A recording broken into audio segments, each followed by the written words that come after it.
Good morning. I will call this March 12th, 2026 meeting of the City of Findlay City Planning Commission to order. Roll call, please. Mayor Murin. Here. Mr. Martin. Here. Mr. Trombley. Here. Mr. Embody. Here. Mr. Klinger. Here.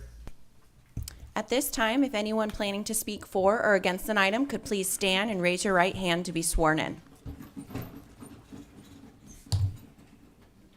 Okay. Do you affirm that all the testimony and evidence you're about to give in a case before this commission this day will be the truth, the whole truth, and nothing but the truth, and will conform to the facts of the case and the rules of this commission? This you affirm under the pains and penalties of perjury. Please say I do. I do. Very good. You may be seated. All right. Approval of the prior meeting minutes. We have the February 12th, 2026 meeting minutes. Were there any amendments? Hearing no amendments, do I have a motion to approve as circulated? Motion. Move. All right, we have a motion. I'll take Klinger as a second. Any other discussion? All in favor, please say aye. Aye. Any opposed, nay. Minutes are approved. We have no old items. Moving to new items. Item 1, application for zoning amendment ZA-01-2026 filed by CSP Investments, Inc. to request initial zoning of C2 General Commercial for 12,100 County Road 99 upon annexation into the city of Findlay. CPC staff comments. So this request is located on the northeast corner of the intersection with North Main Street and County Road 99. Parcel is annexing in from Allen Township, which is unzoned. To the north and east, it is unzoned Allen Township. To the south and west, inside the city limits, the area is zoned C2 General Commercial. It's not located within a 100-year floodplain, and the City of Findlay Land Use Plan designated the parcel as neighborhood commercial. Or that should read general commercial. Parcel history. The site was presented at the December 2023 City Planning Commission meeting to consider the site plan for a Sheetz gas station. As part of the approval, the following conditions were assigned: start the annexation process, meet the drainage detention standards of the city, be compliant with the new code for signage, and consider modifications to the site layout to have access, better access onto County Road 99.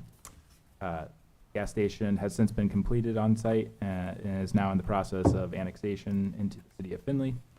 As part of the annexation process, CPC is tasked with making a recommendation regarding an initial zoning to assign the property. C2 General Commercial District is established to provide for the development of a broad spectrum of commercial and business uses. These uses are expected to serve the commercial, business, and service needs of a regional area. Given the gas station serves regional traffic from County Road 99 and North Main Street, staff consider the C2 General Commercial District to be an appropriate fit. Any additional development on the east side of the site will likely be a use that serves the general, the regional area as well. So staff recommends that CPC recommend approval of the application for zoning amendment ZA-01-2026 filed by CSP Investments, Inc. to request initial zoning of C2 General Commercial for 12,100 County Road 99 upon annexation into the city of Findlay. Engineering. No comment. Fire prevention. No comment. So the recommendation before the commission, staff recommends approval of the application for zoning amendment ZA-01-2026 filed by CSP Investments, Inc. to request initial zoning of C2 General Commercial for 12,100 County Road 99 upon annexation into the city of Findlay. Discussion. Does the applicant want to, or representative want to add any additional information? Good morning. If you can just make sure the microphone's on, please, and get it as close to you as possible. Good morning. My name is Mike Casal. I'm with Sheetz, and I'm here basically to answer questions. This site was permitted prior to annexation through the county and the township, and received all the approvals, and has been open since August of 25. So essentially, if you have any questions, be happy to answer them. From my perspective, this was kind of just the next step in the process. We appreciate you guys working with us over the last couple of years on the site plan. And I think that the zoning makes sense for this property's use and potential future use on the east side. So I have no issues with it. I have one comment. Matt, maybe you can chime in on this. Is this a good time to, if we want to request that they do the screening between this and the residential area? Or would we do that as further development is done there? Well, we did review this through City Planning Commission, Right. so that would have been the time. You know, as future development, as new site plans occur, we can address more screening at that time. Okay. Was there to be a car wash in that original plan, was there? No. No? Okay. And we did not construct one. Yeah, right. Yeah. There was a car wash shown on an initial plan, but it was removed. Okay. Bef- Yeah. So Yeah, it wasn't on the final plans. Yeah. I've had a few calls from the neighborhood to the north, and they were just curious if there's any current plans for the empty acreage to the east. Not at this point. We haven't Okay. subdivided or done anything with it other than it's there. Yep. Thank you. Was there anyone else here that wanted to speak for or against this item? Hearing none, I'll motion to approve the application for zoning amendment ZA-01-2026. I'll second that. We have a motion and a second. Any final discussion? Hearing none. Oh, whenever you're ready, Jacob. Mayor Mehren, Aye. Mr. Martin, Aye. Mr. Trombley, Aye. Mr. Embody, Aye. Mr. Klinger. Aye. Thank you. Thank you. Moving to item 2, application for zoning amendment ZA-02-2026 filed by Service Leaders LLC to request a rezone of Lot 6, East Melrose Business Park, parcel 570001019008, located on the east side of Keith Parkway from C2 General Commercial to I1 Light Industrial. CPC staff comments. So the request is located on the east side of Keith Parkway.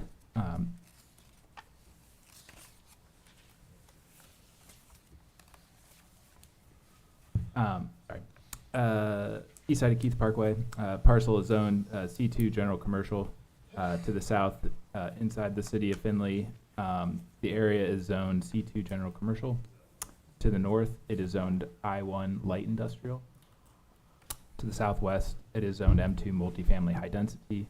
And to the east in Marion Township, zoned B3. That pink is the Marion Township Business District. It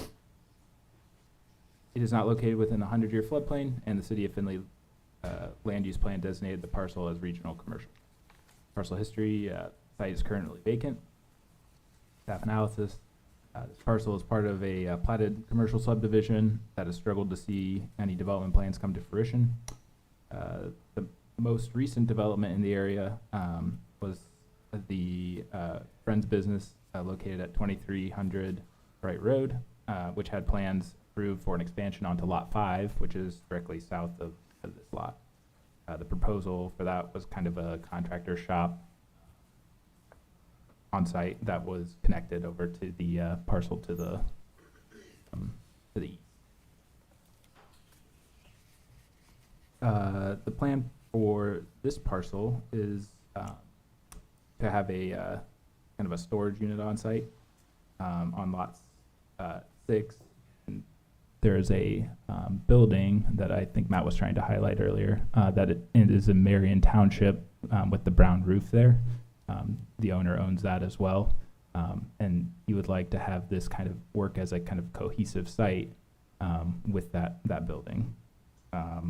Problem is they cannot be attached because they're in different jurisdictions, and the land in Marion Township is not part of a platted subdivision.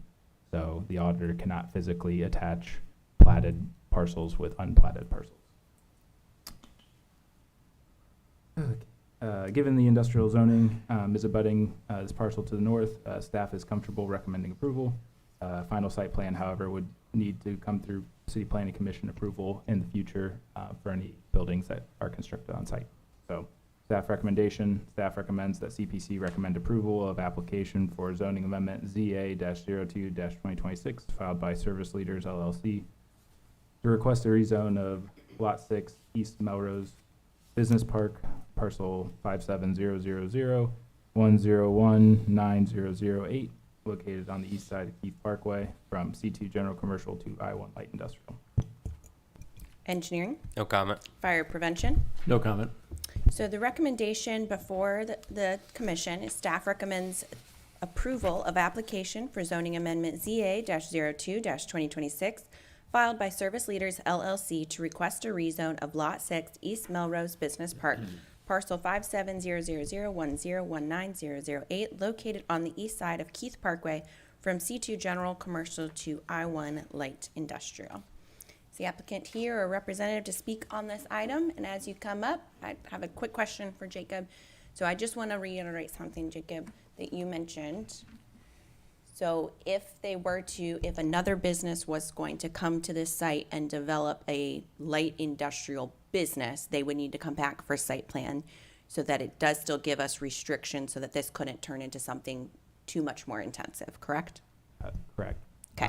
But the rezoning does change the permitted uses from the general C2 district to the I1 light industrial. So whatever is permitted in the industrial district would be permitted on this parcel going forward. Yeah, very good. All right. You can just tell us a little bit more about what you're planning. Sean Hoover with Service Leaders. We're really looking at for a boat RV storage. We have quite a few loaders that sit to the rear of the property we own now where that brown building is.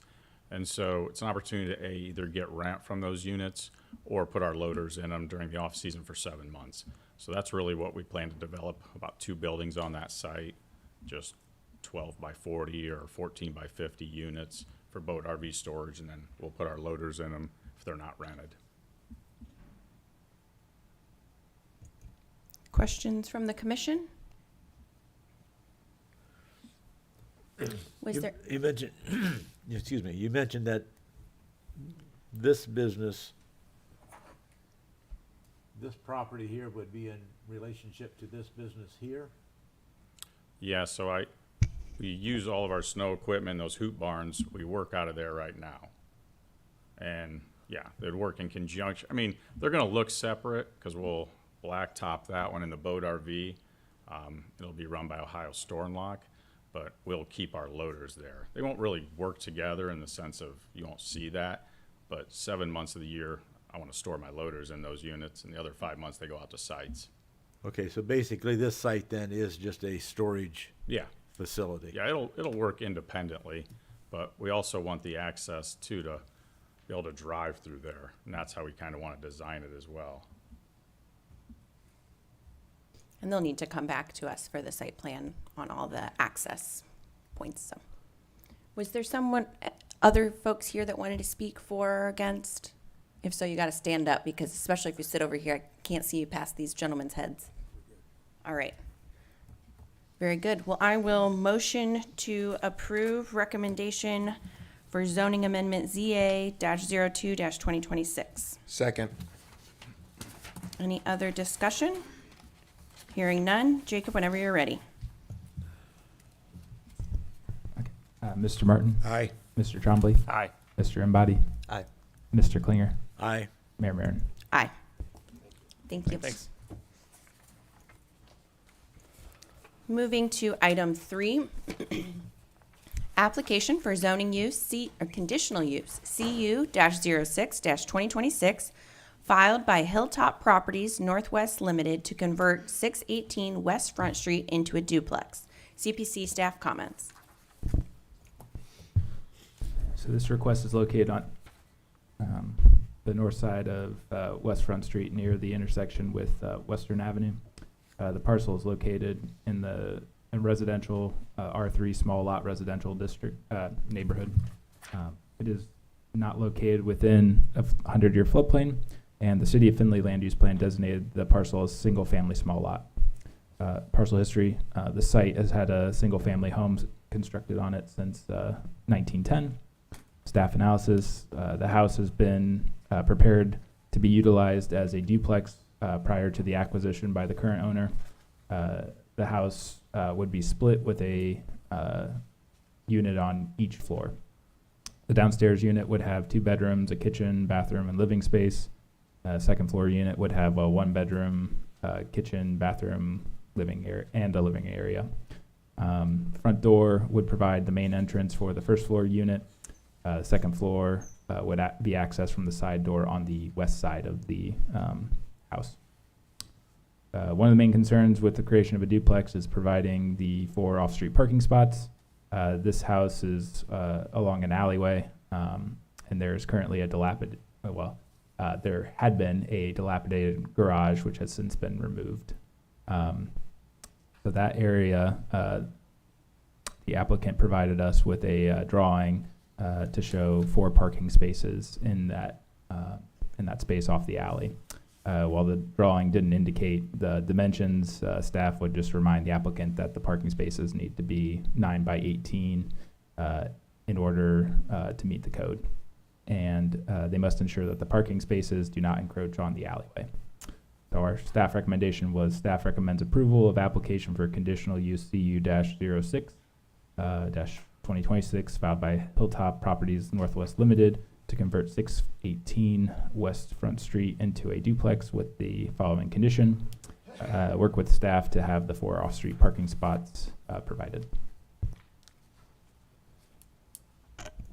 Engineering, No comment. fire prevention. No comment. Thank you. So the recommendation before the commission is staff recommends approval of the application for conditional use CU-06-2026 filed by Hilltop Properties NW, I won't assume it's Northwest, Limited to convert 618 West Front Street into a duplex with the following condition. Work with staff to have the 4 off-street parking spots provided. Discussion. Is the applicant here to speak on this item? If you could please come forward, introduce yourself, and just tell us a little bit about your company as well as your project.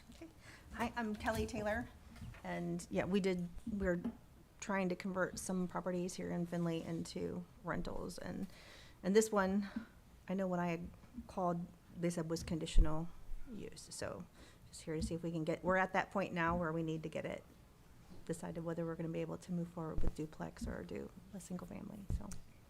So quick question, just to clarify for the board. So when you guys were acquiring the property, you were told it was already a duplex, but when you checked with zoning, it didn't have a conditional use file. Correct, yeah. It was, we bought it at auction, but it was already set up to be a duplex, so. Oh, so the interior is already interior. separated for a duplex? Yes. Gotcha. And Yes. it was being utilized as a duplex? Correct. Yeah. Gotcha. As well as, the utilities being separate and all of that Sure. was already. The 4 parking spots, they're gonna be paved, correct? Well, that was my question. Where we tore down the garage, there is a cement pad, but just for 2 parking spaces. Sure. So could it be gravel or does it have to be paved? Paved. It has to be paved. Yeah. Okay. Okay. Can you tell me how many square feet you have in the house? Is, It's a 1125, counting the first floor and second floor? correct. Don't we have to have 800 square feet per unit? We looked into that. It's not specific for duplexes or triplexes. It's single-family home is required to have 800 square feet. It seems very, very tight to have a unit there on the second floor because obviously the wall height at the sides of the rooms is going to be 3 Sure. foot or something, so it's not usable space. No, Jacob, myself, and Eric, we huddled around for an hour looking at the code and discussing that because we had kind of the same. We thought there was a minimum square footage, and it was not specific towards duplexes or triplexes. Apartments, yes. Single family, yes, but not duplexes or triplexes. So this would almost fall into kind of a studio on the second floor or something like that, more so than a full apartment, Does the secondary access on the west side of the house, does that have concrete or paved area for them to actually use, or is it through the grass? There is a paved sidewalk Okay. to the deck. Okay. Yeah, and there is it's already started. That has been torn down and they're rebuilding it, but the same type of concept there. Thank you. So you say there is a hard surface to the deck? There is, you cannot see it, it's right there. Well, I think that needs But to you be can see it now. upgraded then. Yeah, you can see it now. There has been a lot of work done on the outside. But you so- don't have access to that side entrance Well- from the rear?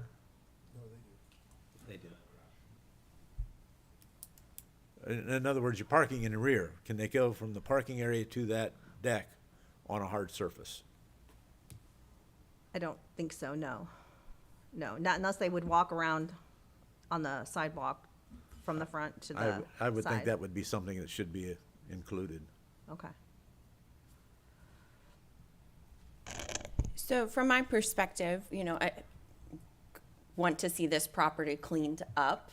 It's been operating as a duplex, though I would rather see a local owner, no offense, but just, can you tell me a little bit about like your team's presence in Findlay to make sure you're keeping eyes on the properties that you own and I maintain? am local, Okay, and also Bob is here about every other weekend to keep eyes on that, so. okay, very good. But there is someone, either I'm there or he's there all the time. I usually stop by every day to take pictures. So the or Kentucky whatever. address is kind of a And corporate he address, is, or yeah, how does he that grew work? up here Okay. in Findlay, and so he had acquired several units before he moved to Kentucky, but he moved there for a job. Okay. So, but he is back here. Very good, thank you. Was there anyone here that wanted to speak for or against this item? Okay. I would motion to approve conditional use. Let me get back to my notes so I say the correct thing. CU-06-2026 filed by Hilltop Properties NW Limited to convert 618 West Front Street into a duplex. Would you like to And the keep that condition of the parking. and a hard surface from the parking area to the second entrance? From my perspective, that's not necessary.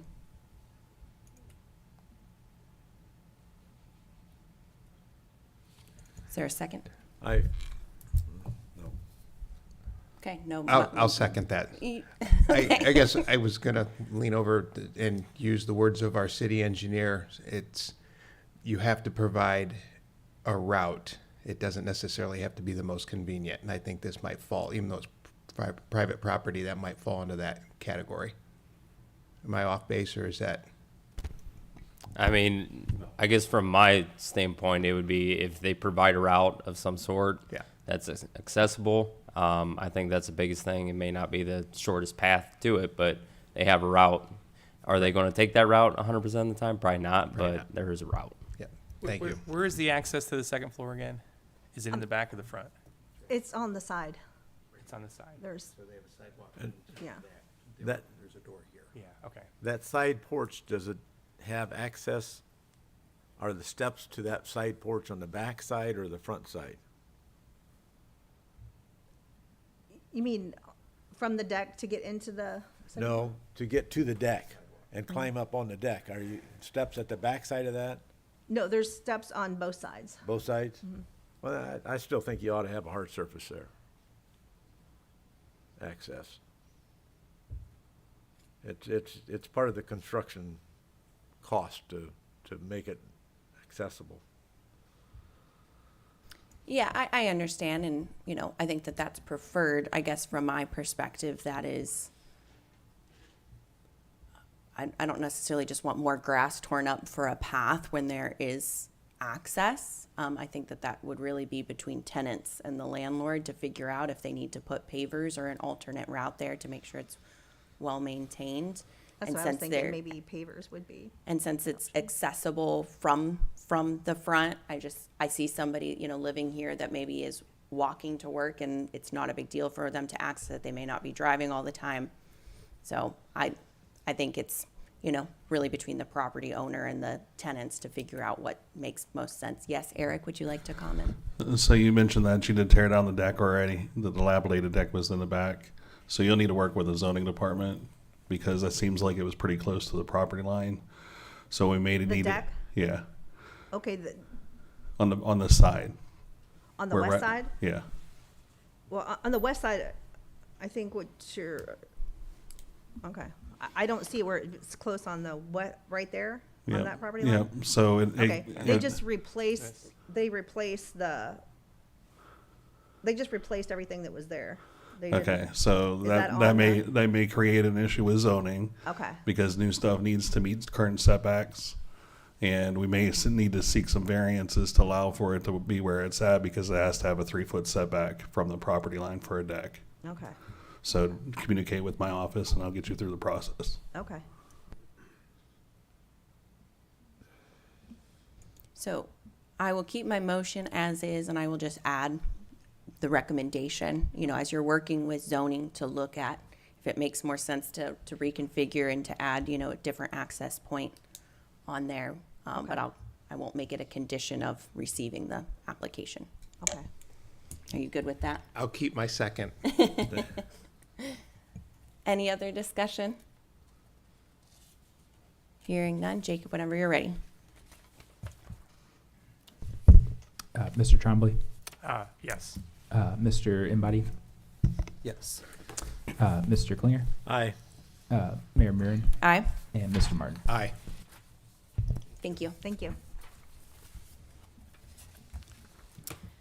Moving to item 4, application for site plan review SP-02-2026 filed by Rheingard Enterprises LLC to review the construction of a new 207,368 square foot industrial building and associated parking lot on Lot 6 of the Tall Timbers 3rd Edition on Industrial Drive. CPC staff comments.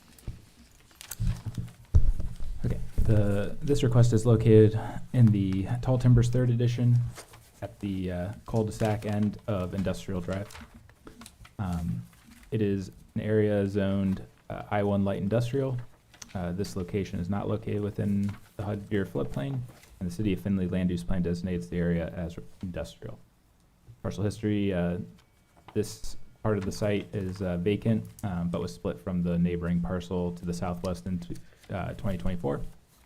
The southwest piece went through site plan review in February 2024 for a warehouse. Staff analysis, the applicant intends to build a new 207,368 square foot warehouse on site. The parking on the north side of the site will provide 12 truck parking spaces, as well as 11 truck bays on the building.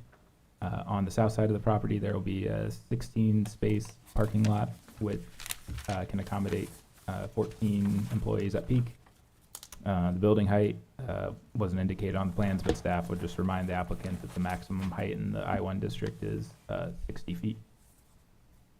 They have met the setbacks for the I-1 district of 30 feet on the side and rear, and they are providing a 25-foot gravel lane around the building for fire prevention.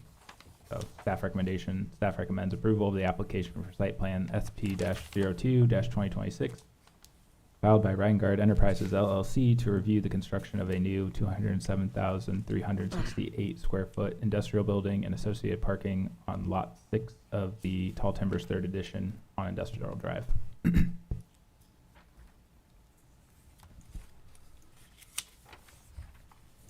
Engineering? So kind of like what Jacob was saying, this whole site was set up in preparation with the previous site that was built to the west there. So access is all shared through there going into the cul-de-sac. The water line is a public water line that is getting extended across the gas line that is running through that area. It's going to be a public line, but then they're also bringing it down for future development to the east so that we could loop that system. So all that's been in preparation for that. So they had the valves and everything needed for that. Sanitary sewer is pretty simple, just utilizing existing sewer on there. Stormwater management is going to be through the existing detention pond. It's over the 1 acre, so make sure you comply with the MS4 stuff. Otherwise, just make sure you have permits prior to construction. Fire prevention? Just want to remind you to get permits for construction, and then the 25-foot gravel around there just needs to be maintained at all times. Good, thank you. So the recommendation from staff recommends approval of application for site plan review SP-02-2026 filed by Reingard Enterprises LLC to review the construction of a new 207,368 square foot industrial building and associated parking on Lot 6 of the Tall Timbers 3rd Edition on Industrial Drive. Hi, good to see you. How are you? Good, it's been a while. It has been. You want to tell us a little bit about this project? Yeah, this obviously the property is owned by the same entity. This was pretty much designed when we did the first L-shaped building to the south. As Jeremy stated, there's access points. There's three access points that were already kind of set up with the first phase. We had to go through the permitting process with the gas company to get those, so we're utilizing the same things. Again, as we did the first building, the L-shape, all of the drainage and utilities and everything were coordinated between the two properties, knowing that this would go forward. As Jeremy said, the retention pond to the northwest is already designed for all of this. We've been working with the city as part of the 236, 212 improvements as well as the drainage. So this is just kind of, just putting the next puzzle together. Mr. Clear, you have questions? I certainly do. I wouldn't be here if I didn't, I guess. Dan, you're showing, The gravel. You want the red one? it's not showing up there. You're, on the north side there, you're showing some catch basins in that gravel area. Is Yeah. that because the properties are sloping and draining that way? Yeah, currently today along the north property line, there is a existing drainage swale. That drainage swale does pick up drainage from 236 as well as the other land adjacent to it.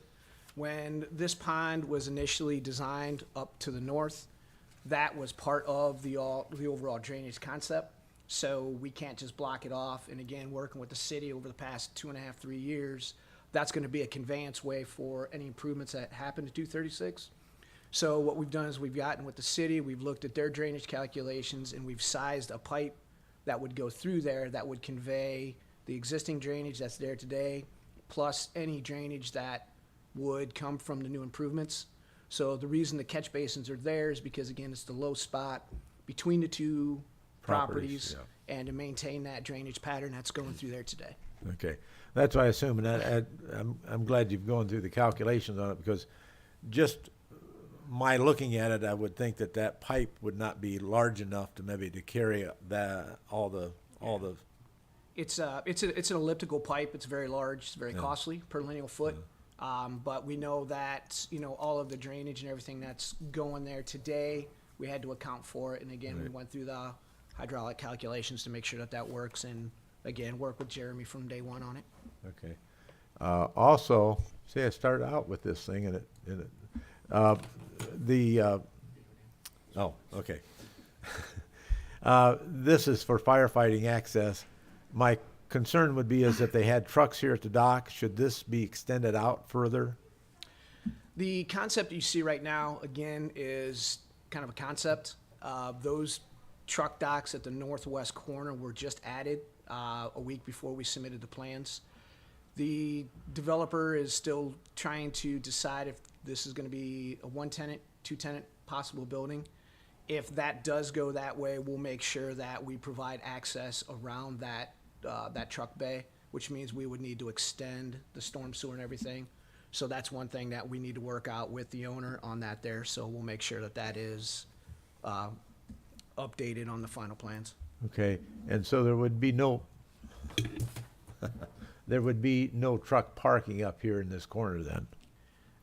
If there is I mean, temporary truck parking, we need to make sure that we provide Right. access through that, and the owners are aware of that. So again, Okay. we'll make sure that they're aware, and I'm sure if something happens, they'll just push them out of the way anyways. So. If Or let it burn. Yeah. If you've got this elliptical pipe here, then you have a stretch of open ditch again, correct? That's correct, yes. And then what size pipe goes across here? Is it the same size as what you're putting in? It is not. There's actually multiple pipes that go through there. And again, that's one of the things that we're working with the city on the drainage for that overall area. We've looked at backups and stuff like that, and we feel that at this point, everything will be okay. But we do know that in the overall situation, when other parcels start to develop, then at that point there, we're gonna have to do a update, the existing infrastructure to get it over there. Right now, the pond that's there will handle everything that's going there today. Again, any further building or pavement or anything like that will probably have to be expanded, and at that point there, we're looking at another pond and everything that way. So this original pond was set up prior to the new drainage rules and regulations.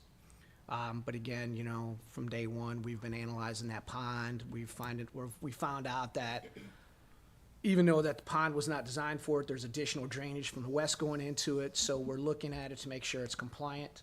And like I said, we've gone through detailed calculations to prove that everything that's draining into it today, plus these 2 lots, will work, meet the current rules and regulations of the city as well as the Ohio EPA. Yeah, because we've already approved building on 236, on the west side of 236 down just to the east of this development. And so that could maybe take off at any time too.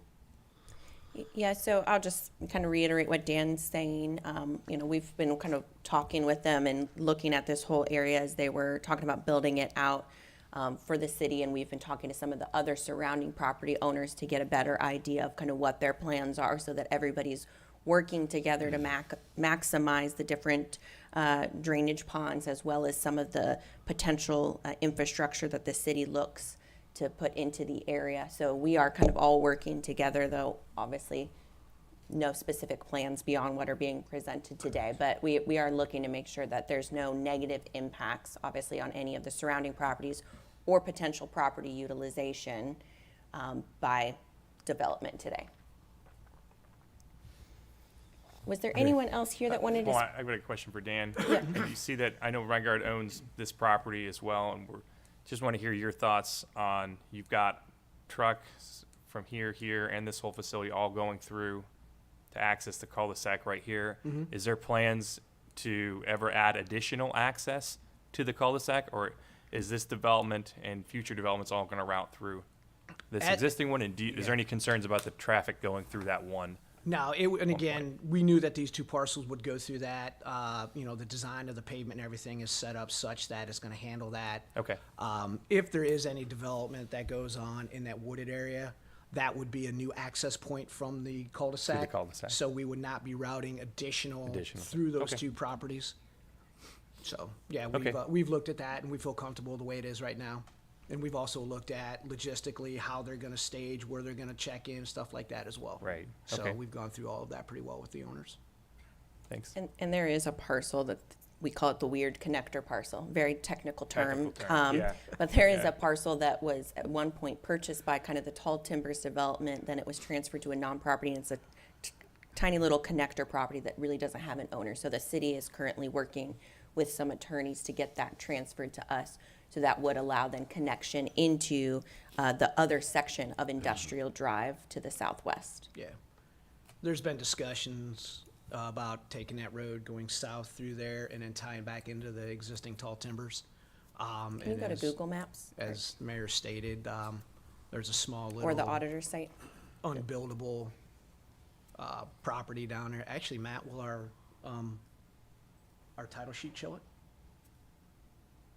I don't think it did. I think it was, You scroll down a little bit. Oop. No, the plant, there you go. So currently, right down about here is where the existing Tall Timbers Drive is. There's a small little triangular piece there that was initially set up as a detention basin. When Hamlet went through and Romark went through, we worked with the county and the city to redo that entire drainage in there. So basically, that's just a pass-through. So, and again, it's one of those pieces that was initially owned by the Tall Timbers Industrial Park, and then it got transferred. Now it's just kind of in limbo. So if that were to get done, a potential master plan would be to go ahead and Gotcha. connect that. That way you have connectivity Yep. between this industrial development and the original industrial development. And again, it's just kind of that overall long-term master plan that we've been working with Tall Timbers as well as these owners to try to make this a little more connected. Okay. Dan, one other thing on the right side, on the right side of the building, it's all gravel, but you don't have any catch basins or anything down through there. Is that going to drain? How's that draining? Is it sloping or? There's natural slope going to the north, so it's going to be kind of an inverted gravel area where the water would, surface water would go there. Any roof drains and everything is going to be connected into the downspout system underground that will go up to that there. Okay. And this owner here he's been in contact with this owner here as well as these owners, so they're trying to master plan the whole area. So they have an agreement right now that if anything were to get in there, they have the rights to kind of grade it, make the two properties match. And again, like I said, they've been working here. We've worked with them on their initial plans because there was maybe a year ago, they had a site plan that came through here where unfortunately that project never went through. Yeah. But again, working with Kirks and everything on the drainage and everything, again, it's part of the whole collaboration that we've done with that whole area as also the mayor stated.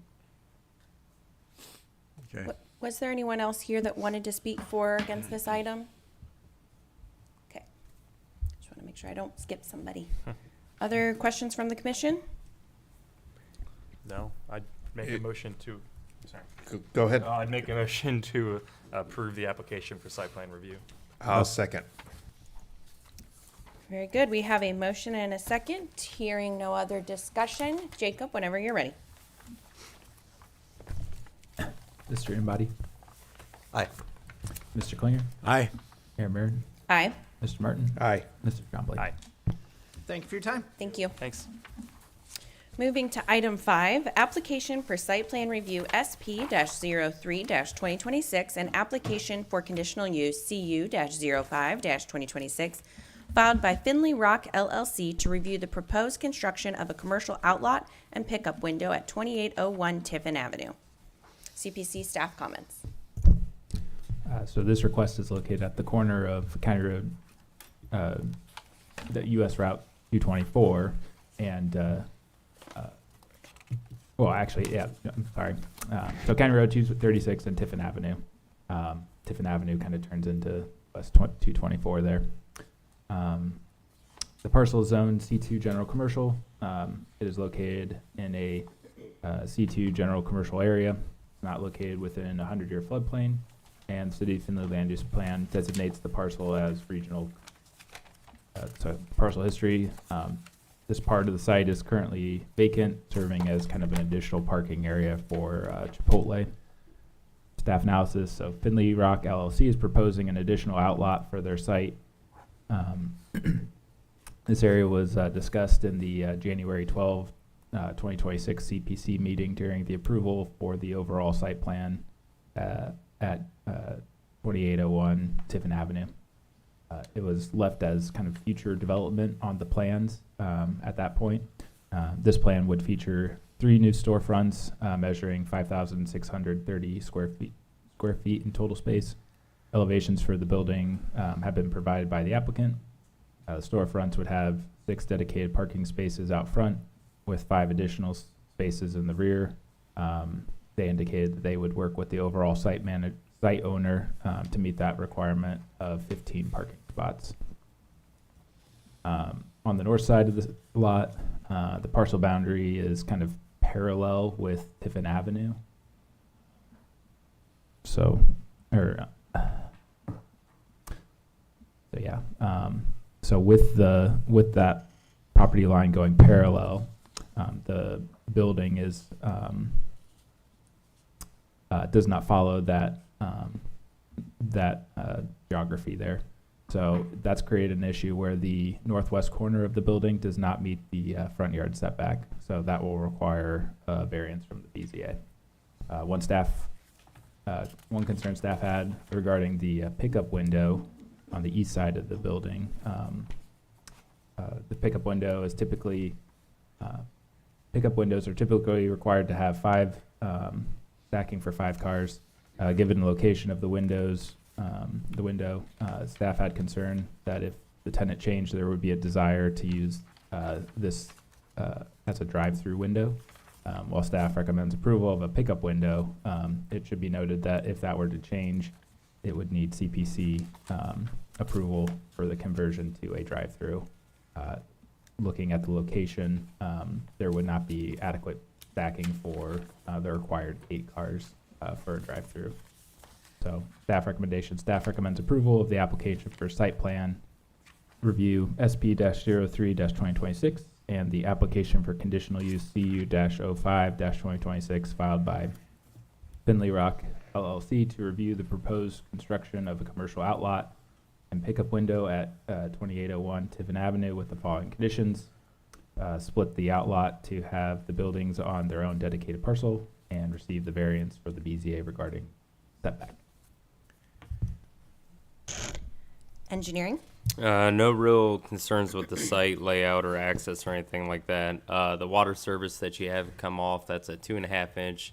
I'm assuming that's going to be a private line, and the easement was just because it's cross property. The only thing I ask with that is the curb stops that you guys have right behind the building, make sure those aren't more than 42 inches deep. Our keys are about that limit, so any deeper we won't be able to shut those off in an emergency situation. So we can work with that out in construction as well, but I just kind of wanted to note that. Otherwise, like I said, pretty simple site. I don't really have concerns with anything. Fire prevention? Just want to make sure they get the permits and inspections that they need for construction.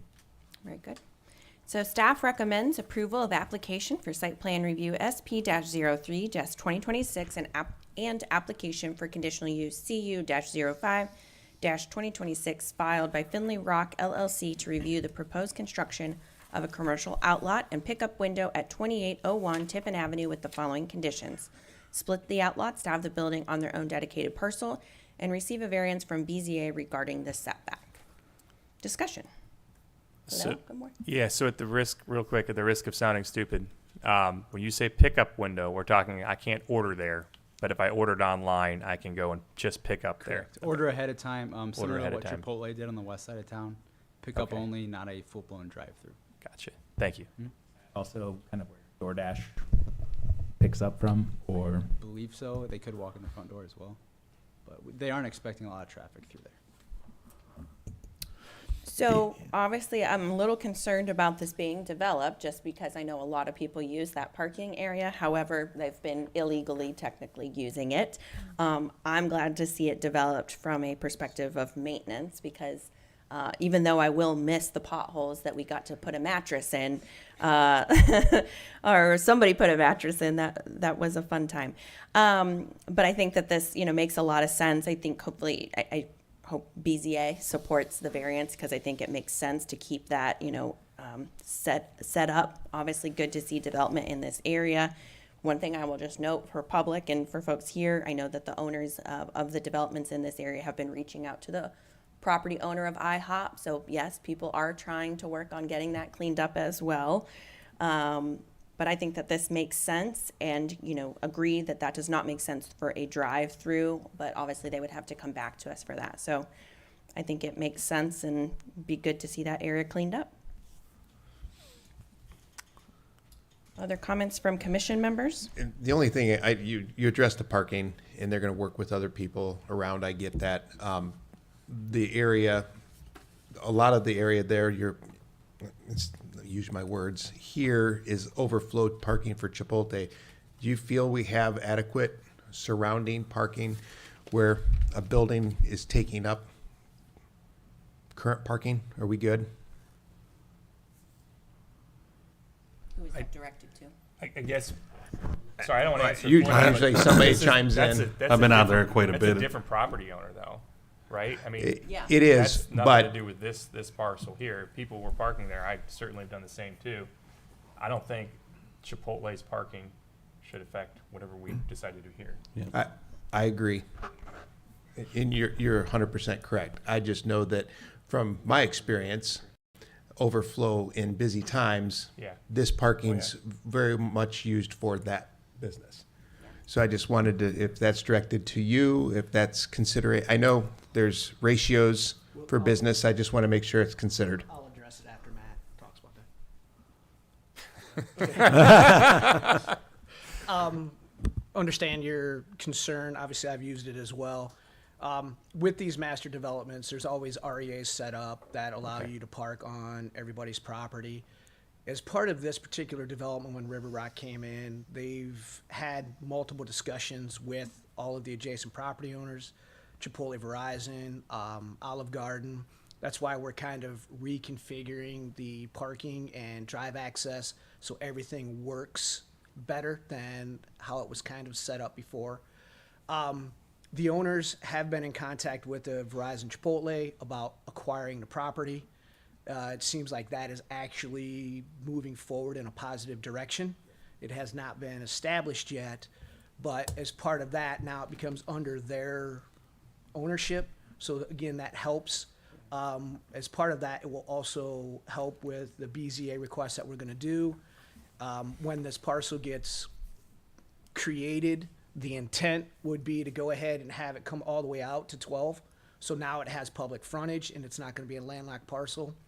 But if you remember when we talked about when the initial building came in and creating one parcel, because right now there's 3 or 4 different platted lots. Yeah. The new rules and regulations that are being enforced by the county require these to go through the state and clerk of courts to vacate the subdivision. That is not a simple, quick process. So we've been in touch with the owners and their attorneys. We're going through that process right now. Again, it's got to, you write an official letter to the clerk of courts. It gets read in, it sits there for 30 days waiting for, any comments. After that, they'll pull it back off the shelf, look at it. There's no comments, then they'll go ahead and they'll vacate the subdivision. 3 months down the road, it becomes officially vacated. Now we have just an open lot. So again, working with the administration, we've been trying to get this thing processed through.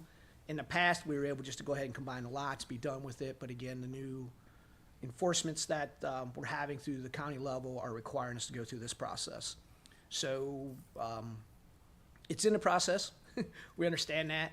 So, but again, going back kind of to, Rob, what you were saying about the parking, with the reconfiguration of the parking lot, making things a little bit more, you still have ample parking up here. And the only reason people parked over here, because it was a simple, quick in and out. Right.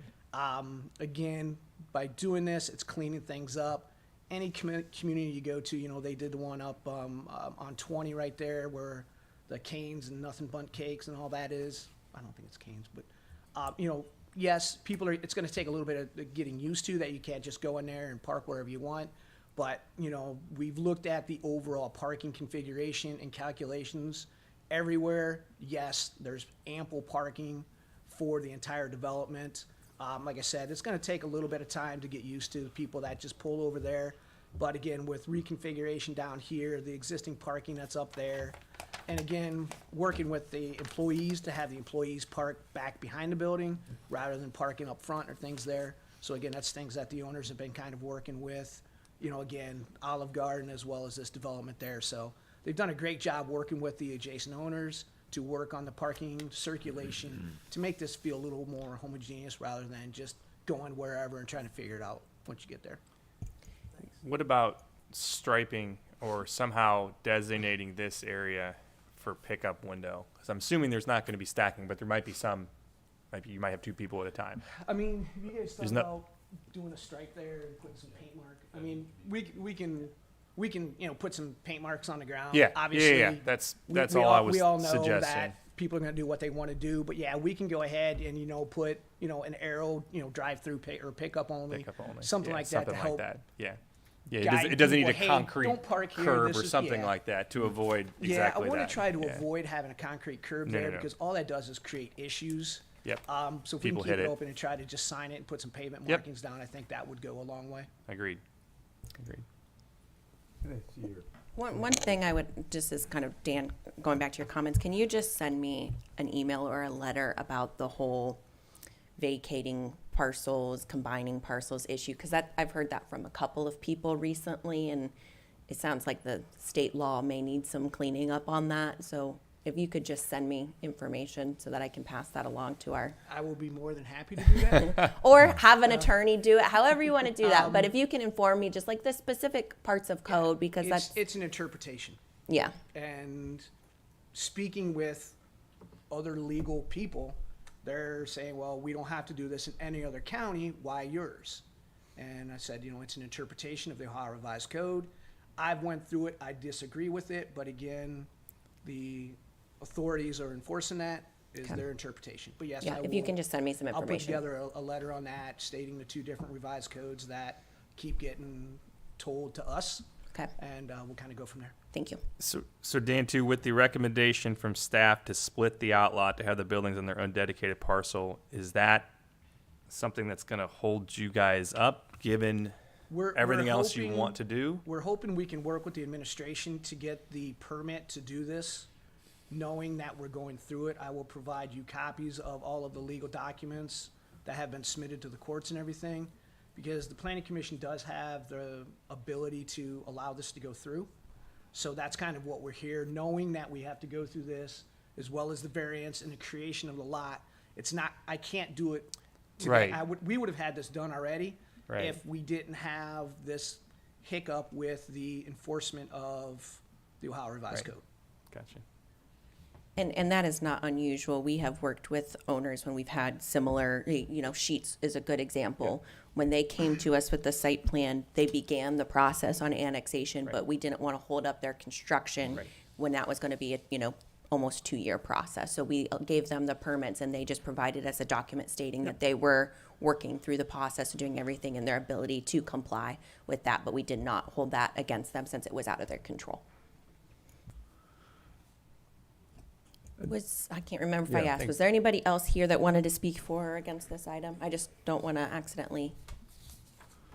I have a few more questions. Matt, could you go to the larger plan of the building? I think it was the third sheet. Not that one. The footprint of the building. Okay. It's doing funny things, huh? I agree with Carrie that this needs to be striped and designated as a lane there so that people just aren't driving through there. Now, there is no stacking. You might get 2 cars in there. Are we gonna need a variance on the 5-car stacking on a pickup window? I don't believe so. I don't know that it's I don't think we need a variance for that. And this overall, I guess my comments on the pickup window, much different than a drive-through. And then what I always look for is, will their drive-through or pickup window cause issues on our public streets? I'm less concerned if they have a little congestion on their private property. They're renting, they're selling, they know their business. To me, our viewpoint is, are they causing issues on Tiffin Avenue? And in this case, very unlikely Yeah. that could cause any issues on our public streets. Well, I was thinking if we need to have more stacking, it could possibly go back here if this is employee parking, but then we might need to alter a few of the parking spots there to get, the drive-through, don't want to get Pickup confused here. There you go. No, just to get the traffic through, the normal traffic on the site through here. I will say from my experience, if it remains a bibby bop, the one that I've stopped by in Columbus, I've never seen a car at the pickup window. So it's much different than a drive. Right. Okay. And I assume these are all going to have some interior dining space on those restaurants? Very minor. Very minor? Yes. Okay, so you're not going to need as many parking spaces as what, like IHOP had back there. They had 52 parking spaces in their site. But one thing that I am concerned about is this area right here, with people coming in and out, maybe walking over here. Could we bump this out a little bit to where it makes the vehicle flow to the right a little before it gets to the edge of the building, so that somebody isn't stepping off of that curb and a car is there right immediately? At least you have a little visibility. Here on the left-hand side, you got a 5-foot planting strip there. I think we ought to have something, not necessarily 5 foot, but something similar to that bumping out there to give 3 feet or so of visibility as you're coming up to the edge of the building. I don't know if we necessarily have the space on the east side of the site between the edge of the building and the boundary line to maintain that drive through there if we were to move it east. Well, you've got like 15 feet here. Moving the building. And You're your talking about, drive-through you just lane's wanna see only go- that, you wanna see that curb go a little bit that way. To the right, To the yes. right. Yeah, I understand what you're saying. Yeah. Speaking with the owner, what he talked about us possibly doing was maybe putting up some decorative railing along that east side to prevent people from going out into that, Yeah. into that parking area. That would be probably a better thing than trying to, because even if we were to push the patio out and create a, you know, some type of soft curve to get it out there, you still have that situation where you're walking off the patio or the upfront parking lot or the concrete into that drive area, into the parking area. So if we just come in and just do a simple, like, decorative railing or something like that. You're talking about something along here that might be Along just that- like yeah, along 4 that east foot or side, something, yeah. 4 Yeah, foot just long some- or something? Yeah, just something nice and decorative to say, hey, don't walk across there type of thing. Without Plus, looking. that's a pretty wide area where I don't foresee a lot of people parking on the other lot Yeah. and then coming in coming over here, because across. that's a pretty No, far but- distance. Yeah, but they may, But no, I agree. I think the railing Yeah. would be a good solution. Yeah. And that probably makes it a little nicer if you wanted to have bistro tables or something out front, depending on what you wanted to do. Especially but- with that large of a concrete there, Right. just due to the odd configuration of the property. It makes it, you know, perfect place to put, you know, 1 or 2 bistro tables out there, you know, similar to what Chipotle has, you know, Yeah. be used, you know, frequently, but not all the time. So, and like I said, you know, you see that all around. Any development you go to anymore that have these patios up front, they have decorative railing out there. And it just makes it, cleans it up, makes it look nice, and also adds that factor of safety.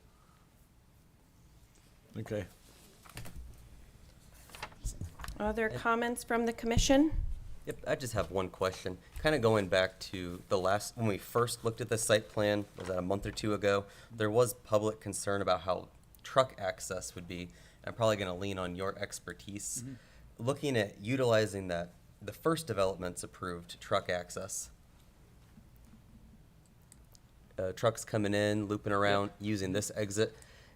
Do you believe there's enough room for them to come up this aisle, or specifically right here, make that turn and not cause any kind of issues that would encourage a truck driver to use Tiffin Avenue? I would think our main route would go behind the building here and then probably go here on the east side. And they would, Because, yeah, you Rather will have than going deliveries. through all this pedestrian, this is a wider opening, Okay. through there. so if they come up through here, Mhm. would a truck be trying to leave out this way, or try and turn to be behind, if they park behind the building, to not, block the area between Walgreens and this new building? Try and go this way and then get into this pedestrian area? I would think they would probably try to go up here and then possibly turn out here or loop back around and then go out that way. This is gonna be heavy duty through here as well. Okay. So if they do loop around, they can eventually make their way out.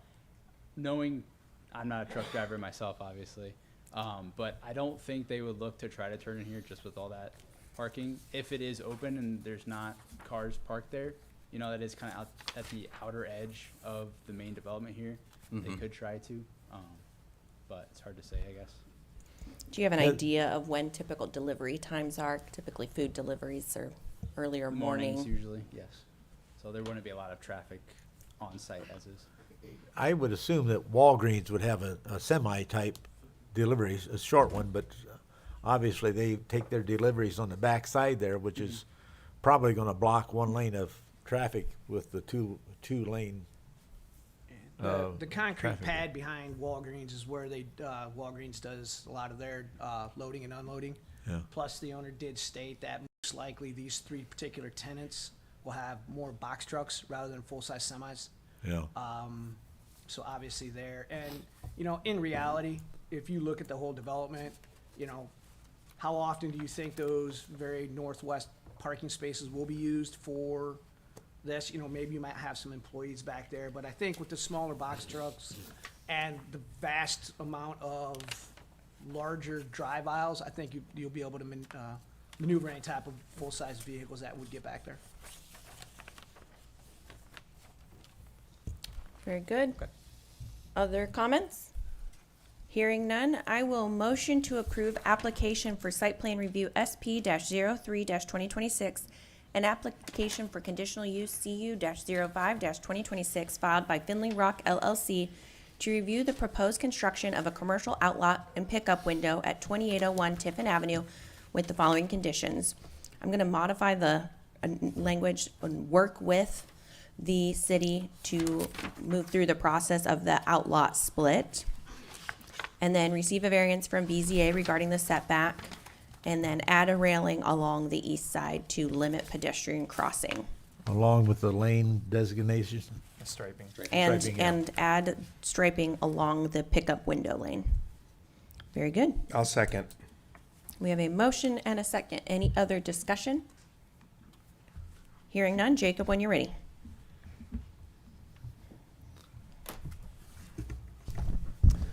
Mr. Klinger, Aye. Mayor Marin, Aye. Mr. Martin, Aye. Mr. Trombley. Aye. Mr. Embody. Aye. Thank you all.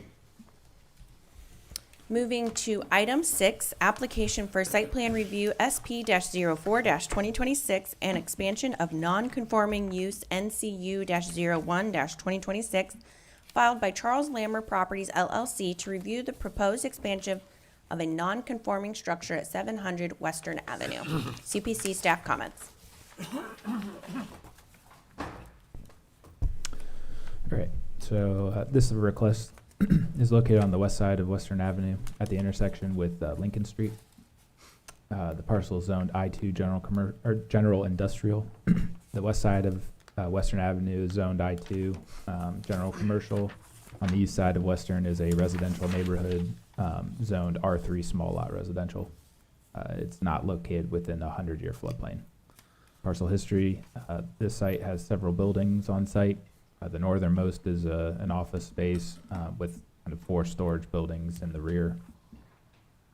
Staff analysis, the applicant has indicated that they would like to add 2 small additions to the storage buildings in the rear.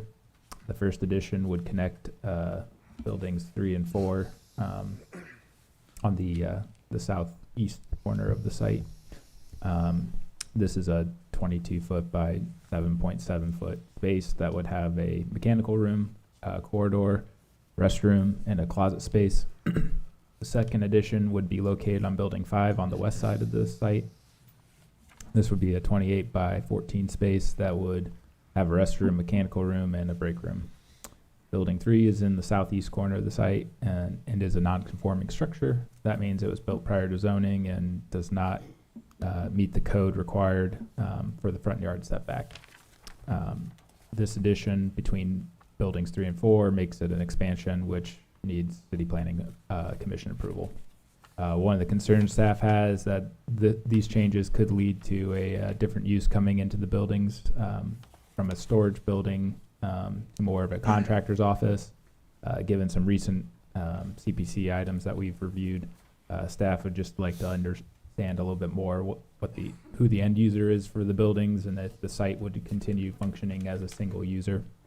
As for the residential area across Western Avenue, there is concern that this could lead to a more intensive user on site. So, staff recommends approval of the application for site plan review SP-04-2026 and expansion of non-conforming use NCU -01-2026 filed by Charles Lammer's Property LLC to review the proposed expansion of a non-conforming structure at 700 Western Avenue. Engineering. Utilities for this is pretty basic on that. The only thing I would ask is the grinder pumps put the curb stops by the manhole. So if we ever got to work in that area, we can close it off. And, but kind of like what we do on our force mains. Otherwise, no real concerns with it. Just make sure we get permits prior to construction. Fire prevention? We just want to make sure they get permits and inspections during the process. Thank you. So staff recommends approval of application for site plan review SP-04-2026 and expansion of non-conforming use NCU-01-2026 filed by Charles Lammers Properties LLC to review the proposed expansion of a non-conforming structure at 700 Western Avenue. Discussion. Dan? I'll try to answer Jake's questions the best I can about the use and everything. Obviously, this was initially set up for storage. This was an older industrial area, not really improved a whole lot. With these 3 buildings that are sitting back there, we've got a little bit, I think one of them, he does have a tenant currently using it. There's no restrooms or anything like that. So what he's trying to do is he's trying to make these more use for possibly a contractor's setup. Like I said, one of them, I think there's a small concrete company that is just kind of using it as storage right now. But again, when you have employees come in, in the morning and stuff, it's nice to have a restroom in there. So that's kind of why he's trying to do that, is to facilitate what's already being used there with the restrooms and water, water and sewer basically. I believe this building, I don't think he has anybody in it right now, but again, he's trying to set it up for if somebody were to come in and want to rent it, then that's pretty much what the use is. Jake did state, you're seeing that a lot, around a lot. It's not to be sold off or anything of that nature. So I don't know if that hurts or helps, but I believe that's what the intent is. Is Metronet / T-Mobile still using it as a site? My understanding, this is their office. They use everything across the street as their storage yard. So this building, these 2 buildings here are currently occupied by them. How long that lease and stuff is, I don't know. But yes, those 2 are still being occupied by the Metronet, T-Mobile, whoever, whatever. When I was out there, it looked as though they were using this building too. They're moving stuff in and out. Were they? Metronet, Okay. yeah. One of your drawings also shows that this has a roofed area over this part of it. So it's, you've got the enclosed area for the restroom, but then I think there's also a covered storage area or something there. I guess I didn't On pay your that drawings. much attention to the architectural drawings. Okay. But it doesn't show up on this, but it does on one of the other Yeah, drawings. maybe that's something that we missed, Okay. miscommunication between the architect and ourselves, but obviously we can show that if that is a Okay. covered area. So Matt, can you just talk me through, I don't have any issues with these improvements. I think that continuing to get this area cleaned up is my preference, because it's kind of just a Wild West on the other side of the tracks over there.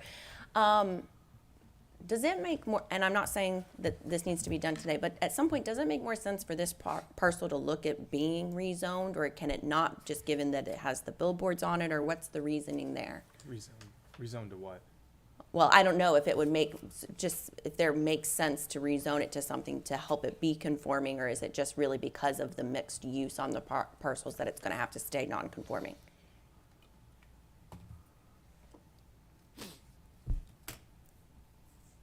It's zoned I2 right now. Yeah. Is the use isn't non-conforming, it's just the setback was non-conforming, right? Okay. The setback, yeah. Yeah. I'm sorry. I mean, it would make a little more, it would make a little more sense that it be zoned I1, but I don't think that Okay, matters. I don't think the setbacks might be different. okay. No, But- I appreciate it. Thank you for that clarification, because as I was reading through it, I was just struggling to understand why it was considered non-conforming. So that's really helpful. Thank you.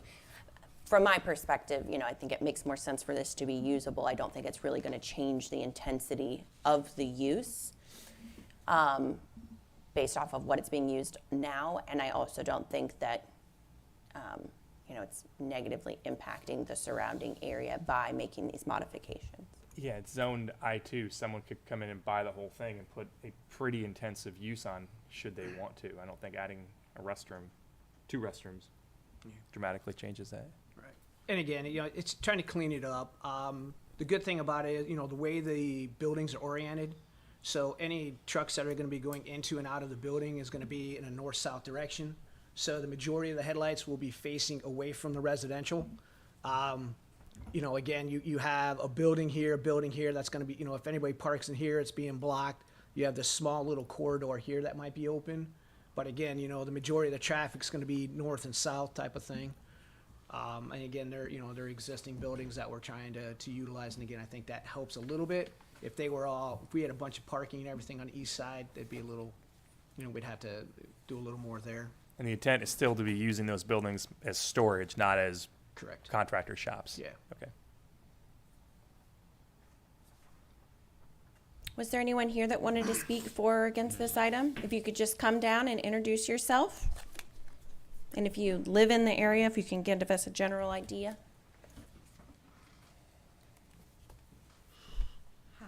Hi, my name's Kim Dunbar Green, and I just had a question. I have a home on West Lima Street. In what adjacent, I'm not seeing where this is at. I'm not getting the grasp of where this is. Yeah, so this is on Western Avenue. If you were coming down Lincoln Street, where Lincoln Street dead ends into pretty much the railroad tracks. So it's where that current building is already located, where like the billboards are at. Okay, where the billboards are Yep, at. so the billboard is on that property, and there's those couple of buildings, and what they're wanting to do is just add restroom connections to those buildings.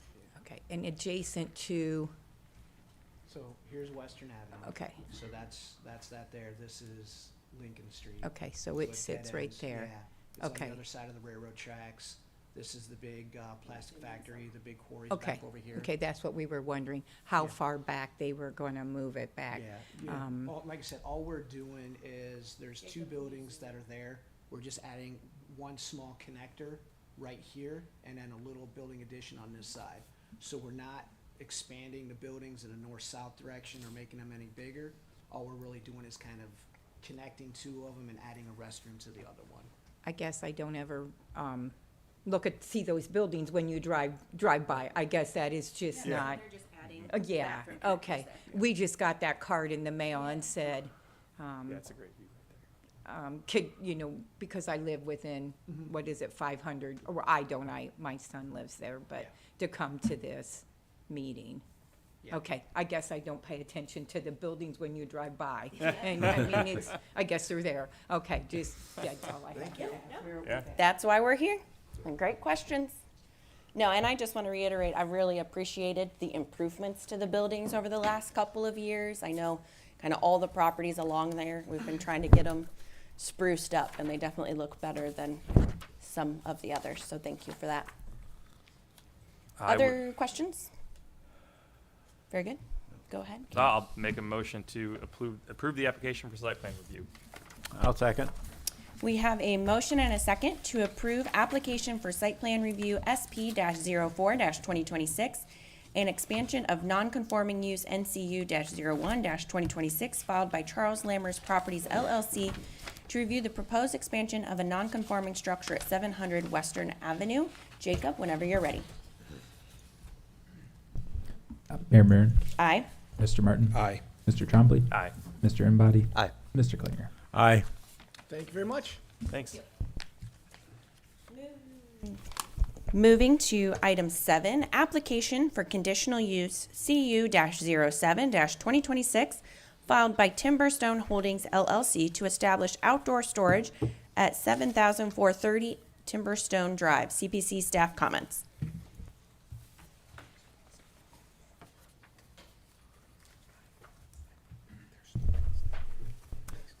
So this request is located at the north side of Covington Green Commercial Subdivision of Timberstone Drive.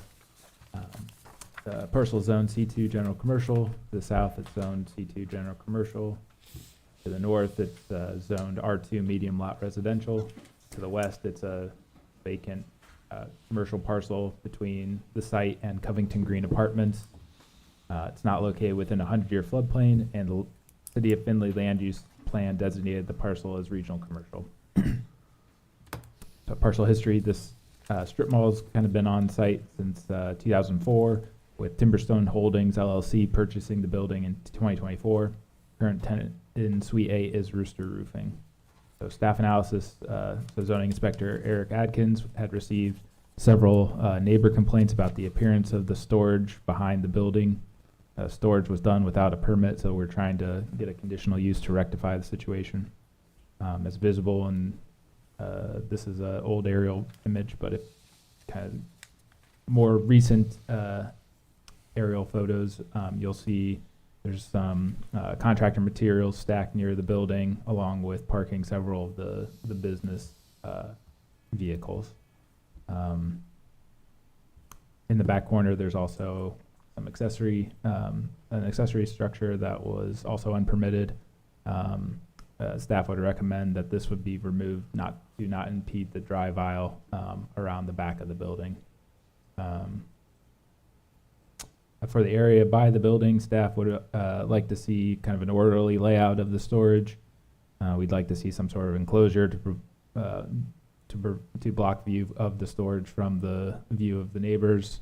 Also, if vehicles are parked in the rear, staff would like to see a striping plan in order to create a more orderly layout. So staff recommends approval of application for a conditional use CU-07 filed, or -2026 filed by Timberstone Holdings LLC to establish outdoor storage at 7430 Timberstone Drive with the following conditions. Remove that storage in the back corner, properly enclose the storage area near the building, provide striping for company vehicles. And just real quick, I've got an email from the applicant in the last day or so that he's also potentially looking at adding in a building addition in that storage area. So it might be mute in the near term, but he would need a site plan approval if he would like to enclose that area instead of doing outdoor storage. Engineering, No comment. fire prevention. We just want to make sure whatever they're doing, if they add a fence or anything like that, that all exits are maintained, FDC access is available, and fire lanes are maintained as well. Very good, thank you. So recommendation from staff. Staff recommends approval of application for conditional use CU-07-2026 filed by Timberstone Holdings LLC to establish outdoor storage at 7430 Timberstone Drive with the following conditions. Remove the storage in the back corner, properly enclose the storage area near the building, provide striping for company vehicles, and ensure storage does not block any exit doors, FDC, or fire lanes. Discussion. Is the applicant here? Want to come forward, introduce yourself, talk a little bit about the project and our recommendations? Sure. Thank you. Hi, I'm Joe Korn. I'm here to talk to you about what we got going on out back here. So yeah, we were contacted. The square in the left corner there. It says on here that we don't have a permit. Eric, He does have a permit now for that building, and it is compliant. Okay. So I spoke with Encompass at the end of last year, and so we're looking to build a 7,200 square foot building out back. It would have 5 flex storage spaces, kind of like a long, skinny building, and then a 60 by 60 building. It'd be more in line with the back of Ashley Furniture. And then we would have, I think it was 20 or 25 foot between the Ashley building and where our new building would be. It would basically go clear along there. And that's where we were looking to put the fence. So when we were talking about this last year, trying to figure out what it was that we were going to need, putting up a fence at the time did not make sense. It still doesn't really make sense because this is something that we were aiming to have done by the end of the year. Joe, could you use the pointers working? Could you kind of explain where the buildings would be? Sure. Is it on? Just hold it. Okay, so the building would be, I think it was 30 feet out. Let me see here. So it'd be like here, come down, up, over, and back. Kind of like an L shape, but like backwards. Okay. Thing. Like we see there now? But backwards. Oh. So it would be like here, come down, over, up, and kind of like oblong. And then would that configuration then lead to a fence with kind of like a courtyard? So yeah, because we have a setback off of Ashley, and then we have a setback off of our own building according to Encompass. So there would be like a 20-foot section between Ashley and the building that we would be looking to build. So would it be like this? Yeah, like so the 60. And then a fence like there, and then open area? Yeah, come on up. Yeah, it's fine. I think it's important to understand. So it would be 20 feet off of this building. So come up, and then there would be a 60-foot that would come just like this. So it'd be a 60-foot building, and then we would have a 32-foot wide by 115, and it would take it clear back here. So the corner would start here, come down, come up, come over, Okay. just like this. So then that basically where this is right now still wouldn't be a building because we have to build 20 feet off of that building. So our idea would be maybe to put a fence there, and then back in this corner we put a fence here. So just in case we have any outdoor storage or whatever. So the building is 20 feet off Ashley. Correct. So that 20 feet is where you, if you had outdoor storage, like, oh, let's put those pallets there. Okay. Yeah. And that would be out of view of everything. Yeah. Cleans this thing right up. And then it would be the same thing back here where we could put a fence or we could not put a fence. The only people that would ever see that is for us. But the idea is, so right now we have so many different businesses in this area. Everybody wants storage. Some people want garage doors, that kind of thing. So it's just to add to what we already have. Yeah. I have 3 quotes right now. So what's your time frame to be able to kind of do something like year. that? Okay. I think we would plan to, have the building up before winter. Okay. And this would be utilized by you or other people too? The 60 by 60 in the back would be us. The 32 by 115 would be to other tenants and other people. So from my perspective, I would probably rather not take action on this today and have you work to get your site plan submitted to us sooner than later, with the expectation that this area is maintained well the next couple of, throughout the process. Obviously, the sooner you can begin construction on that. But I agree that I think that really solves your problem, because it's creating, those neighbors now have a buffer from your storage, from any activity going on there. I would want to see, I think maybe as you're looking, maybe work with some of these other property owners on the north side to maybe add some additional trees or screening, depending on how, it looks like there's a couple of thin areas there. Just because obviously if I'm sitting in that house and I'm seeing people come in and out there, that's not, ideal. But I do think that creating those barriers is probably going to help quite a bit. There is a pretty good hill back there. Yeah. It's not just the trees that are causing the issue. Yeah, and I understand the fences and everything, so I'm not too concerned. I think just maybe give it a look when you're out there and Sure. see. But I think there's no point in trying to put up a temporary fence that's probably going to look worse in the interim than just getting to a long-term solution. Right. Right. And those houses are a little higher, so they have a little more visibility over that hill, so. Yeah. I mean, to my understanding, we put a small shed in the back for salt over the winter, and that's what, because it was That never it was started it. never an issue until we put that. To be a good neighbor, I'm happy to move it.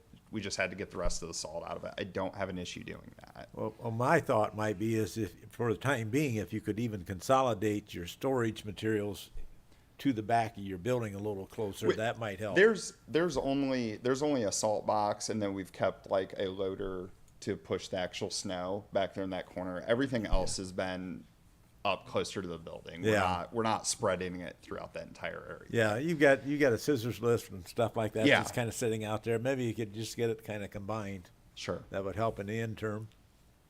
Sure, and this is kind of the season when everything, it's going out now, but when they called, that's kind of the season when everything comes back, and we're rebuilding trailers and working through stuff and sending it back out. Yeah. Well, the mayor promised me it wasn't going to snow again this year, so. Except for like this weekend. We need it notarized. Yeah, I mean, actually, we pulled the loader, we brought it back just because we just have a never-ending winter apparently. But Joe, is this, I didn't have a chance to look at the auditor's site. Is this, are these trees part of your property? or- correct. Your thoughts? I know at least one of the neighbors was interested in planting. They were interested if you would allow them to plant at their cost some more trees in that area. Yeah, I mean, I feel like we're very approachable. Yeah. If they just call us, we'd be happy to have that conversation. There was, I mean, I think everybody in this room knows there was a lot going on with this property, and we sort of had to, you know, order it from most important to least important. It's not that we don't know that these things are there. There was quite a few dead pine trees, so we had a guy go down through and cut all those up, clean it up. When we took over the property, it was, you know, 1.5 foot tall grass. Yeah. No, I definitely understand that. And they were very nice. They're just like, you think he'd let me plant some trees? And I'm like, I think so. So I will try to connect. If I have a conversation with that person, I will connect them with you and Yeah. say that you are open to the idea. Because they just thought, oh, it'd be really nice if I could plant some trees right there or somewhere along here. Yeah, we're not looking to be a bad neighbor. No. Understand. This was all part of the plot with the commercial properties and the houses behind at that time. I know we're looking to paint the rest of the building. If the weather ever warms up, we're gonna get to that. Guys, over the it's summer. only March. Like, you're being very dramatic. We've been spoiled. I know it got 75 and now everybody thinks it's summer, but it's really not. Yeah. So I mean, we're not even close to done with this property. I mean, I feel like we're just starting. But you know, our next phase is getting this building up. We know that we have to have that, and I think that that's just a much cleaner solution than trying to put up a fence. To your point. And if it's something you would be interested in, feel free to work with the team. It might be worthwhile for you to do a little mailer to those neighbors and just introduce yourself and say, hey, here are the things we're working on. Sure. If you can head that off, that always is helpful. Sure. We've talked to a couple of them. Apparently not all of them. We've done quite a bit of work actually Yeah. for quite a few of them back there, and their Yeah. kids kids come over and play on our snow piles and stuff. Yeah. But I will say, I mean, I've had every version of Bad Neighbors. And this was very mild. This was not pitchforks. You know, they had concerns, but they were very nice about it. And they didn't have, you know, bad things to say about you or anything. They just had some concerns. So I'm excited in the investment that's occurring in this area, that we have a local owner who's investing in the shopping center and everything. Excited about your plans for this, and I think this will have a good resolution. I see other people sitting in the back. Were you here to speak on this item? No. Okay. Is there anybody else? I don't see anybody else. Okay. Well, I think we probably ought to table this then, and I was wondering if we denied this one knowing you're coming back, or is it a postponement with new plans? I'm using your language, sir. A side note, he could also probably withdraw if he wants to withdraw.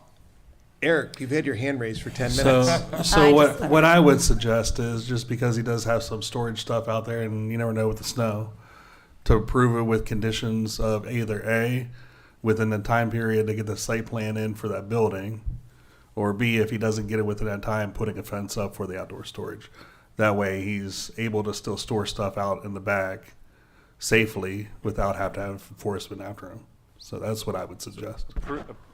Approve that with a Conditions, condition to say, come back to site plan within X number of months, or you're gonna have to put a fence up. Correct. Yep. But When are still, you planning on, Joe, when are you planning on coming back with the building design? couple months. Yeah, I mean, I'm already Yeah. working with an architect to design the building. Okay. So maybe 3 4 months. Yeah. Okay. Yeah.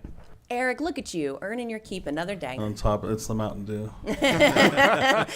All right, I will motion to approve application for conditional use CU-07-2026 filed by Timberstone Holdings LLC to establish an outdoor storage at 7430 Timberstone Drive with the condition of remove the storage in the back corner. No, we're good with that? Yeah, it's compliant, so it Okay, can stay. so that's good.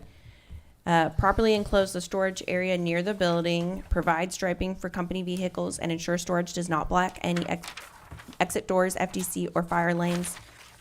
And then how do you want me to word it?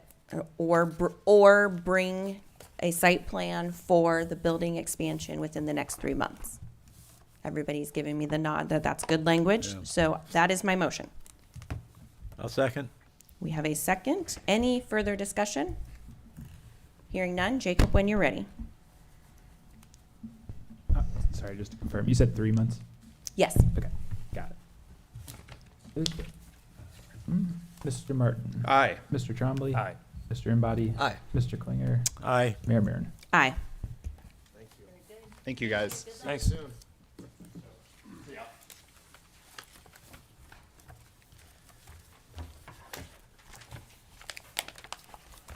All right, item 8, application for conditional use CU-08-2026 filed by Jason Fearing to operate an automobile repair / paint shop at 1020 Blanchard Avenue. CPC staff comments. This request is located on the north side of Blanchard Avenue between Wilson Street and Morse Street.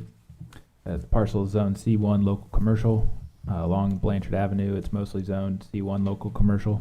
To the north, it's a neighborhood that is zoned R3 small lot residential. This parcel is located within the 100-year floodplain, and City of Findlay Land Use Plan designated the parcel as neighborhood commercial. Parcel history, these garages have been on site and were constructed in 1951 and 1960 respectively. The applicant has been operating J-Spec Auto Works on site for several years.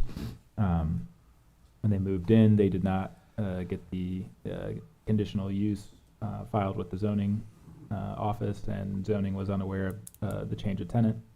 Although the auto repair is not specifically listed in the conditional uses of the C1 district, staff did not think the continuation of the business would have an overall negative impact on the neighborhood. Staff does have some recommendations to update the site to reduce the impact on the surrounding neighborhood. Over time, the number of cars stored on site has increased, and staff would like to see the site enclosed with some fencing to block the neighbors from viewing the vehicles on site. Pavement either has deteriorated over the decades or never, it was more of a gravel parking lot rather than a paved one. So staff would like to see would like to include that vehicles must be parked on a hard dust-free surface to ensure that it doesn't create an issue. Staff recommendation, staff recommends approval of the application for conditional use CU-08-2026 filed by Jason Fearing to operate an automotive repair / paint shop at 1020 Blanchard Avenue with the following conditions. Put up a enclosure around the parking area and provide a hard dust-free surface for the parking area. Engineering, No comment. fire prevention. No comment. So the recommendation from staff recommends approval of application for conditional use CU-08-2026 filed by Jason Fearing to operate an automobile repair / paint shop at 1020 Blanchard Avenue with the following conditions. Put up an enclosure around the parking area and provide a hard, dust-free surface for the parking area. If you could please come forward, tell us a little bit about your project. And just to clarify, I should have noted this better on my map, but the back parcel is owned by the same owner. So that you can kind of see that car is already back there. But that's zoned, R3. that's yeah. R3? Yeah. Yep. It is, okay. Hi, I'm Jason. I'm the owner of the business. Just two things to clarify real quick. On that property, you see two buildings here. I'm actually just operating out of this one. That bottom one is an HVAC company, and we're not tied together or anything like that. We, throughout the years, obviously I've had a lot of cars on the property. I've kind of become more efficient getting things moved in and out, so a lot of that has died down. I have been in talks with the landowner. If approved, we are going to add a fence on this back lot because it is used for the business. That way, if there is any cars there for an extended time, we'll put them in the back. And then we're already having discussions about asphalting the entire property for the business up front and myself. So I don't see any issues with what you guys are asking. It should be taken care of. So I am excited to see these properties being used and potential improvements. I grew up on Brookside, it's where my mom still lives, and so this is where I grew up. I have a little bit of concern though with the concept of parking more cars in the back there. I really would prefer that they actually stay, on the south portion, to be less disruptive to those residential properties, given that that is more of the kind of commercial area, obviously closer to the road. So I don't know if there's any way where you could look at doing more of, if you were gonna do any storage or parking, doing it up front. I like that, being asphalt and cleaning that up, because I think that that will make that look a lot better. I would like to maybe see some sort of landscaping along there and it doesn't have to be anything fancy. I think just a couple of trees in that area would make a huge improvement. Okay. So that's just initial feedback. Yeah, it's something I can bring up to the landowner. I'm restricted to what I can do, right? Right. He has no problems with, because we've discussed this prior with somebody about the fence and parking. In the rear, you can kind of see there's like a loop that goes around the building, and then an area right there. That is where some vehicles get parked. Generally, irresponsible customers that just leave cars there and never get a hold of me.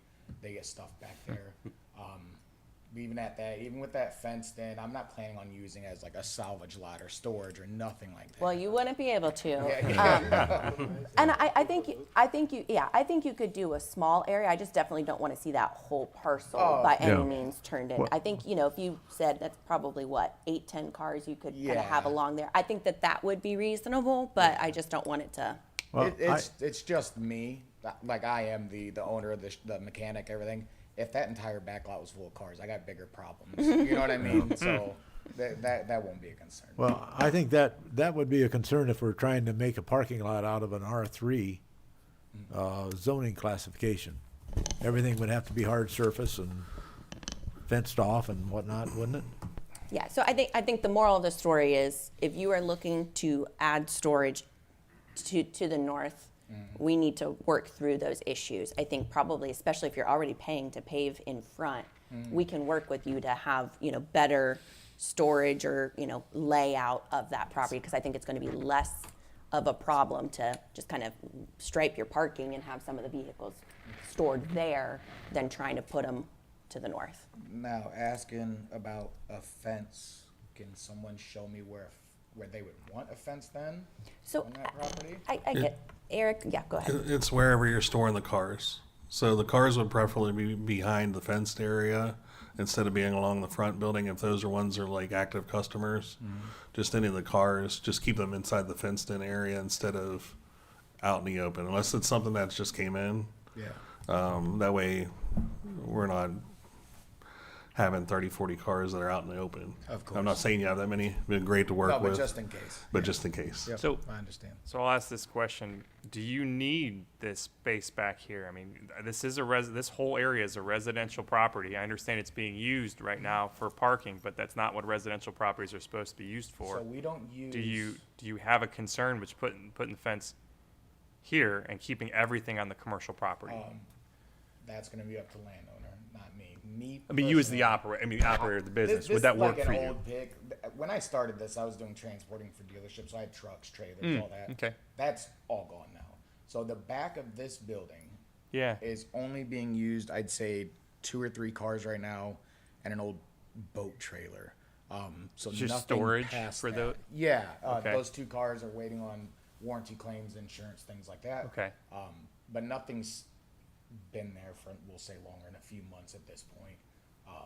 So that entire back lot is not used for anything currently. It's grass. You just drive around the building. Anything stored on that north side of the building is up on the building. And what's that little Yeah. building?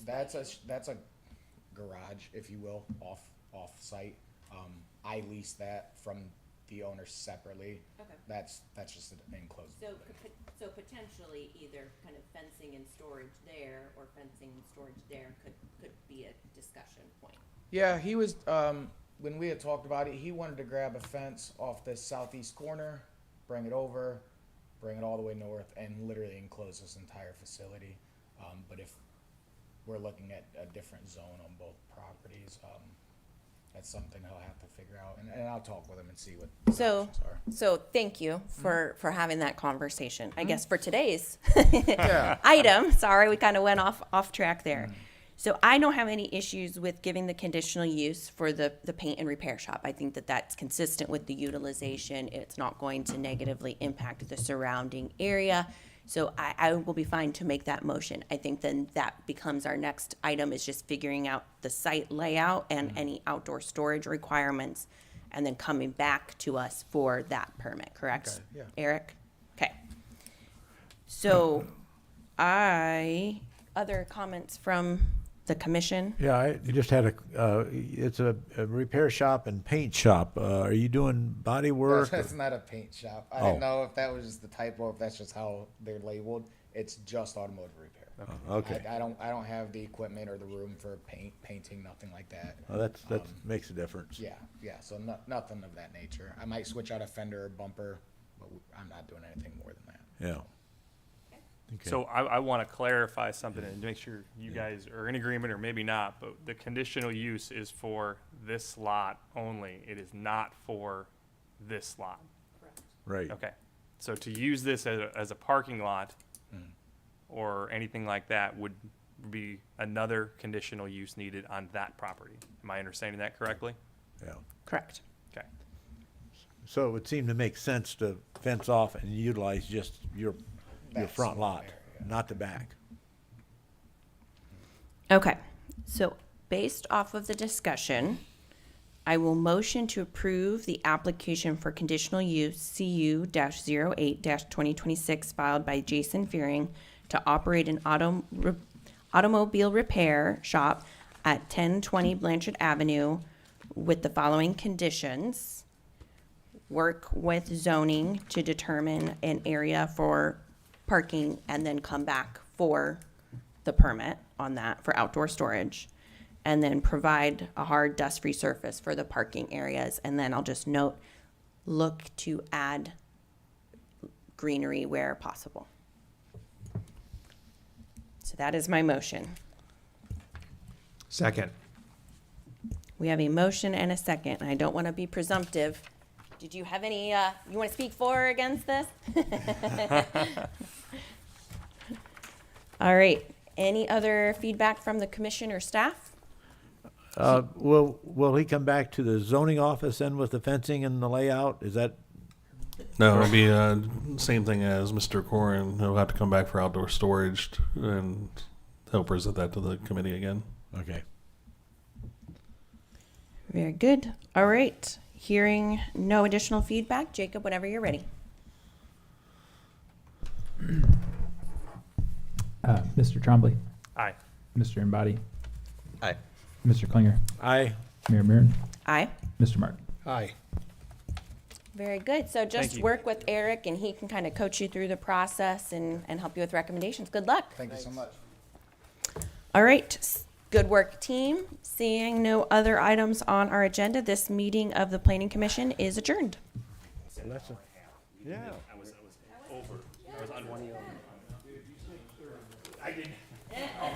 Eric said 2 hours.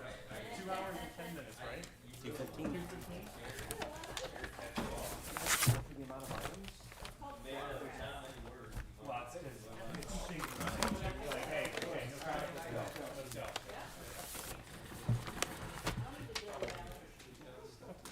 If we know how we're gonna vote, let's do it. All right, thanks, guys. Have a good rest of your day. Good to see ya.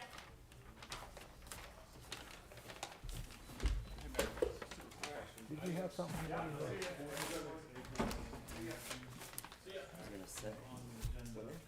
It's going to BZA for a variance. Scott Brick has it. This was on that board. If they would look at making some kind of paint or something for the deck. look because there's been a know what it I is. think it needs to be a I think sidewalk. so, Pavers doesn't do it but I because don't remember off the top of my head what it is. I get it. And that little track they had up front, how would you, people are walking through the snow because it's not. I see Jeremy's point, like there is a way technically, Yeah. but nobody's gonna do that. It's gonna be on the